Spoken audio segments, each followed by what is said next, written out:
Well, now is probably as good of a time as any to explain the Mr. Beast business model. How did we get here? The way this content scalability works, or as I call it, cheat codes in capitalism, essentially boils down to one thing. The more money you have, the more money you make. The Mr. Beast YouTube channel starts as the main source of revenue from both AdSense and brand deals. With any excess capital, Jimmy spends almost all of it on the next video and future production costs, which allows constant reinvestment. But when that became not enough, he started making business moves. He started Beastburger, which although most of the proceeds ends up getting dumped back into the restaurant who were contracted to operate the virtual kitchen, this is still a good source of revenue. He's like an ethical drug mule. Go off, Kane. Slay. Yes, I indeed bought a Beastburger. The way I describe it is it probably tasted really good. It tasted like it definitely would have been a Boehner burger if it didn't show up to my house 70 minutes late. And then there's Feastables, which Mr. Beast has self-reported is doing 6 figures a day in Walmart after initial launch. And these revenue streams just get broader and broader. As the more money he makes, the more he has to put into the next video, which makes it bigger, which brings in more money, which allows him to reinvest into other business ventures, which brings more money for the next video. And it's like,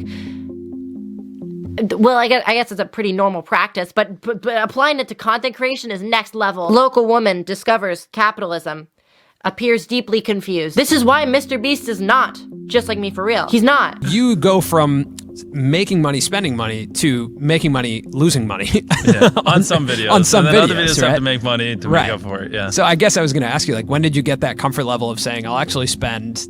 I'm okay with the like, entire just time. The entire literally, time. ever since I was 13. Could you imagine if Jimmy Beast got canceled? Honestly, I'm surprised it hasn't happened yet. Let's be for real. So many people hate this guy, whether it's out of jealousy or some kind of reasonable critique of philanthropy capitalism. Either way, it just makes it all the more likely that Twitter would be furious. So with all of this infinite scaling up and excess business ventures, you'd think the guy would get tired or would even perhaps take a break. But no. The man just keeps going. He keeps on creating. He's like a perpetual motion machine, just constantly generating ideas and working obsessively. But at what point does that become detrimental? And just how far is Jimmy willing to go?